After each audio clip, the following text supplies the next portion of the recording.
Hello everyone. So in today's class, we are going to learn about environmental issues. So this chapter is not only about learning, this is also about the issues which are occurring in our lives also because the environment is getting affected. So if the environment is getting affected, that means our daily lives, our daily issues are also increasing. So in today's class, we are going to learn about the different types of issues that environment is facing and how these issues are concerned. So let's talk about the degradation. So as we know that environment is degraded. So if the environment is degraded, what are the reasons of degradation? Why it is degraded? So in today's class, we are going to solve such type of questions. And if we talk about from the exam point of view, there are some fact-based questions and some direct questions which occurs from this chapter. So we'll talk one by one about it. So first, if we look at this image, so in the left hand side, you see there's a blurred image, right? And on the left hand side, you see that's a clear image. So on the left hand side, you see that this blurred image is of before lockdown. And this image, which is very much clear, is during the lockdown.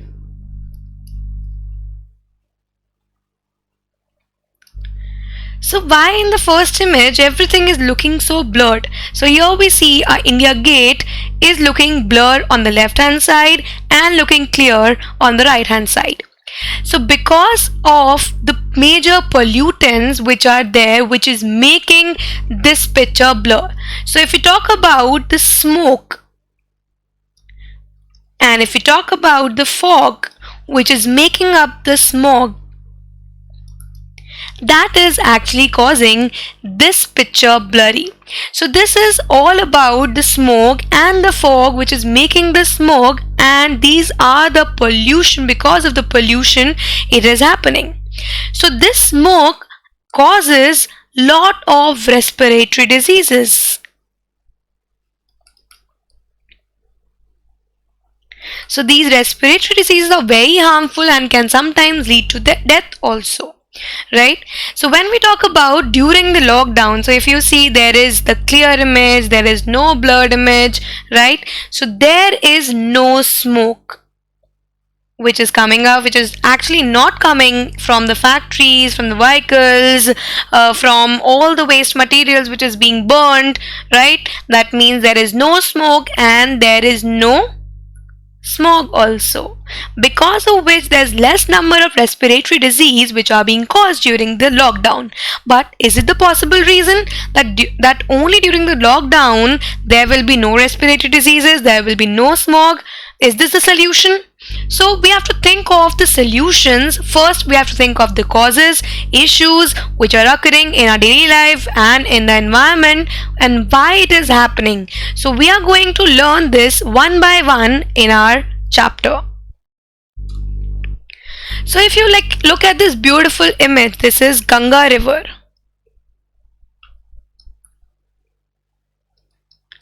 So in the news it has been shown that this Ganga River is actually cleaned by itself, and during the last lockdown days it has been purely clean and there's less pollution.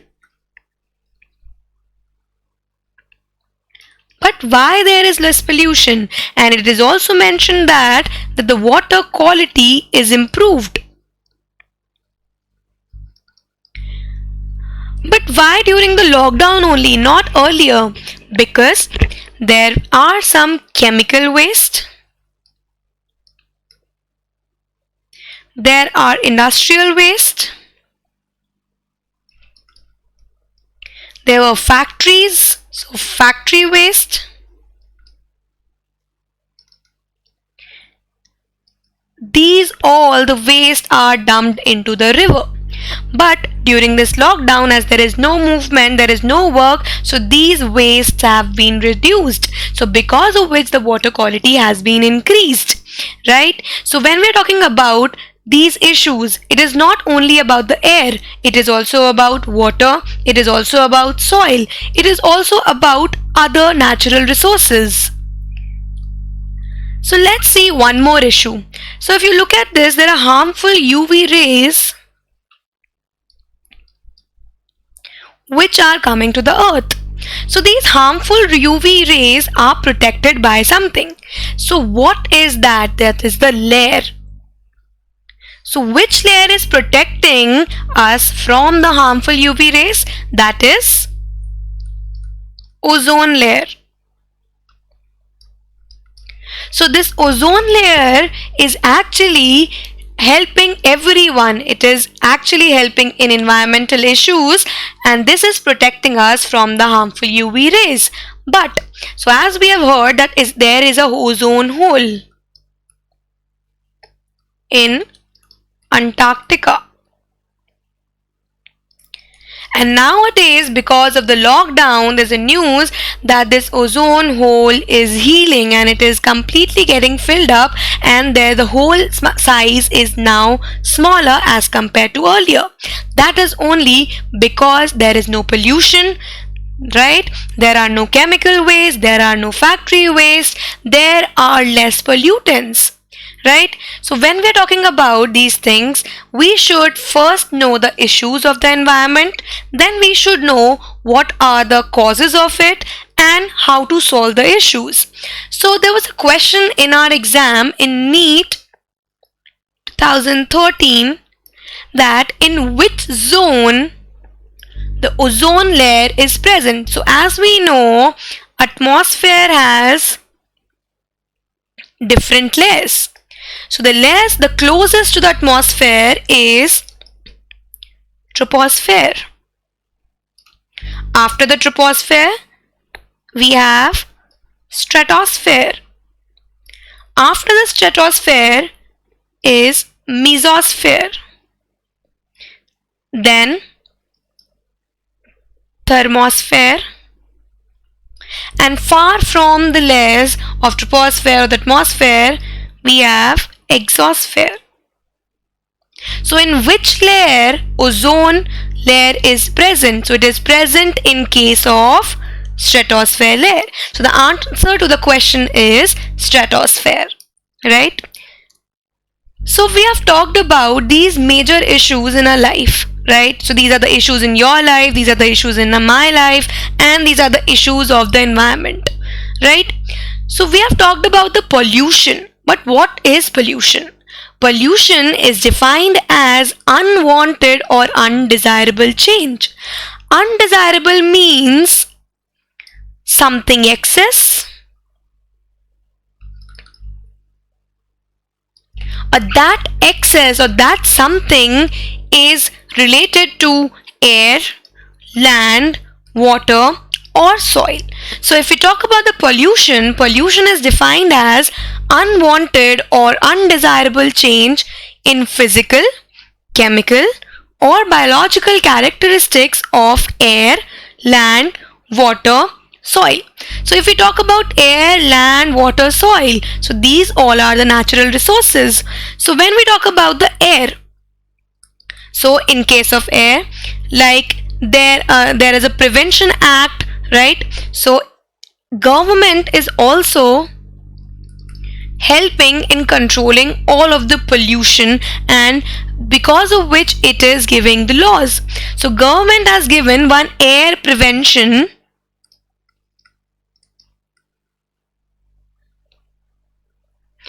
control of pollution act.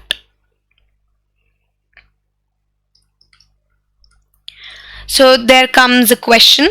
So when it was amended, it was given in 1981 but amended in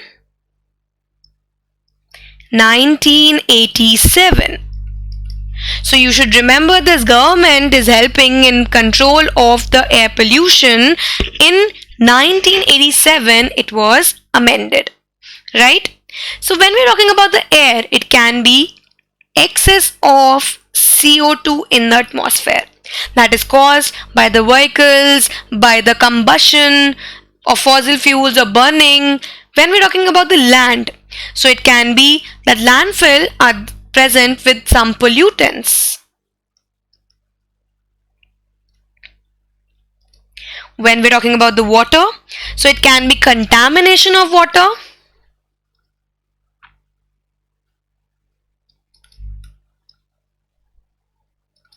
And when we're talking about the soil, so there are some compounds which are very, very harmful, which are degrading the soil quality.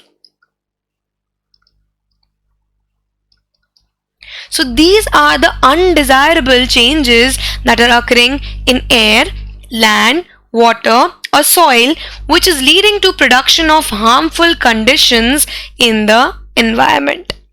So this is known as pollution. But who is causing the pollution? These are known as pollutants. So pollutants are the agents that bring about such an undesirable change. So all the undesirable change in air, land, water, soil, these are caused by the agents known as pollutants. So let's classify pollution into different types. So when we're talking about the types of pollution, first is air pollution. Like we have talked about, there's a prevention act also, and the air quality is decreased because of the presence of carbon dioxide. Then we have the water pollution, like we have talked about the case of Ganga river, right? So all the waste material is being there in the Ganga river. Then we have the soil pollution, like some substances which are harmful are degrading the quality of the soil. Then we have the noise pollution. So we know that there is an audible range. So audible range is 20 Hertz to 20,000 Hertz. Right? So noise pollution is caused when the range, that the frequency of the sound is more than 20,000 Hertz, right? So that leads to the noise pollution. Then we have the thermal pollution, and at last we have the radioactive pollution, which is caused by the release of the radioactive substances.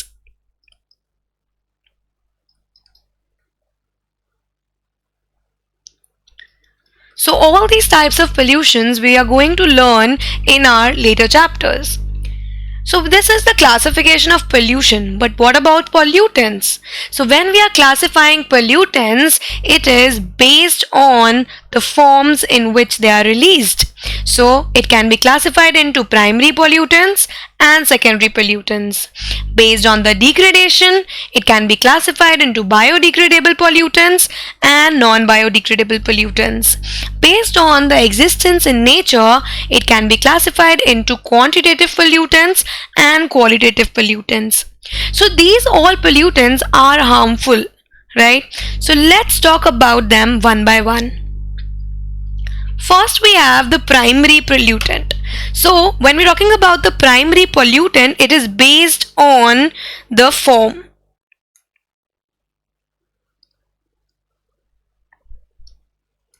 In which they are released.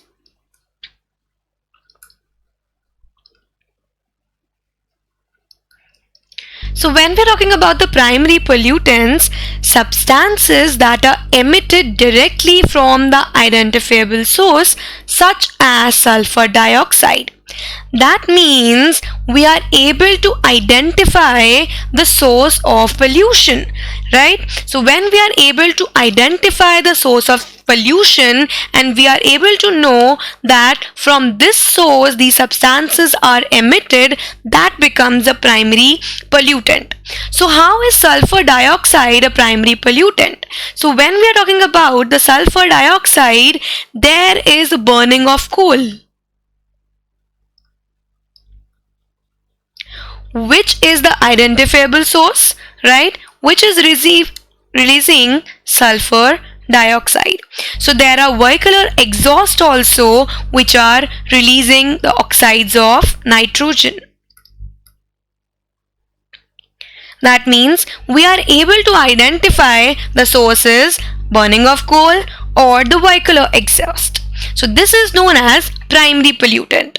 And how it is differentiated from the secondary pollutant?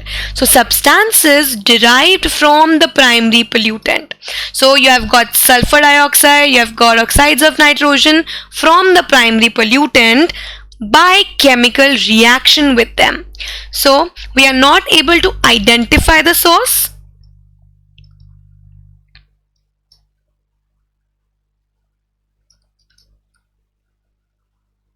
So when we are not able to identify the source and the primary pollutants are reacting with these substances, that becomes the secondary pollutant. So if we talk about peroxyacyl nitrate, which is PAN, so this is the secondary pollutant. So these secondary pollutants, like this is released from photochemical smoke, right? So for example, this primary pollutant SO2, it reacts with the chemical reaction occurs with the water. It gives out the acids. So these acids become the secondary pollutants. So this is how we classify primary pollutants and secondary pollutants. Let's talk about the second type, that is biodegradable pollutant and non-biodegradable pollutant. So on the basis of the degradation,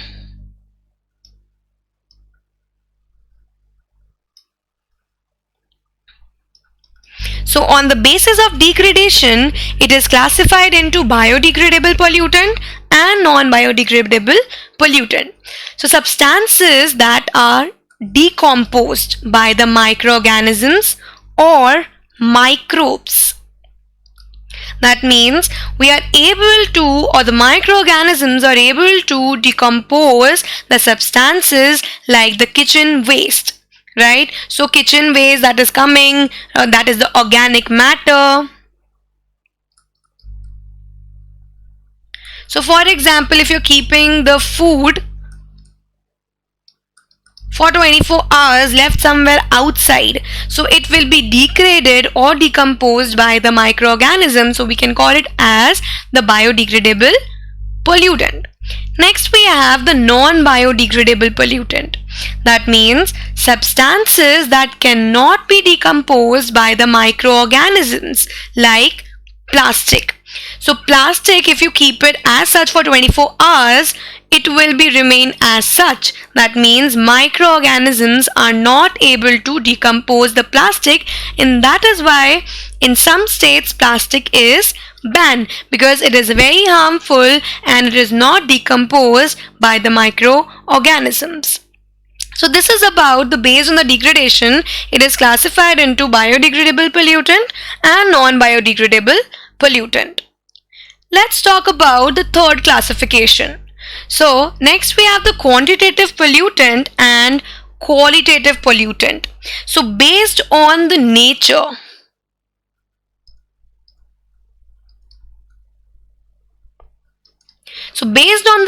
it is classified into qualitative pollutant and quantitative pollutant. So when we're talking about the quantitative, quantity is the amount, right? So substances that are already present in nature and we are also adding it. That means human activity is adding up that substance more in the nature in large amount. That means the quantity is more. That becomes the quantitative pollutant. So for example, carbon dioxide is already present in the atmosphere,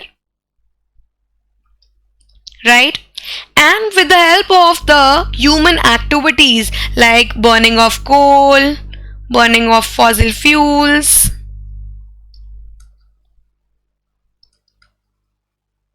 from the vehicles, more carbon dioxide is released. So the carbon dioxide which is already present in atmosphere gets added up with the carbon dioxide by the human activities and it is added up in large amount. That becomes the quantitative pollutants. So when we are talking about the qualitative pollutants, that means about the quality of that substance. So substances that are not present in nature, that means it is not present in nature like the CO2, right? But it is added up by the man. So there are human activities which are actually making those pollutants and they're adding up in the nature, like herbicides and pesticides. So sides means killing. Herbicides is used for killing the herbs. These chemicals are used for killing the herbs, and pesticides are used for killing the pest. So for example, we are spraying on the fruits and vegetables pesticides, right? And even if we wash it, or even like we have it or animal has it, is it that those pesticides are not taken up by us? No. That means the pesticides are also added up. That means the concentration of pesticides increases. So because of which there is imbalance in the trophic level. So if there is an imbalance in trophic level, or we can say the food chain, the whole food chain will get destroyed or will get imbalanced. So that means these qualitative pollutants, they are not present in nature, but by the human activities we are adding up in nature. So this is how we classify on the basis of nature qualitative pollutant and quantitative pollutants. So this is about the types of pollution and the types of pollution or pollutants. I hope you understood. Thank you.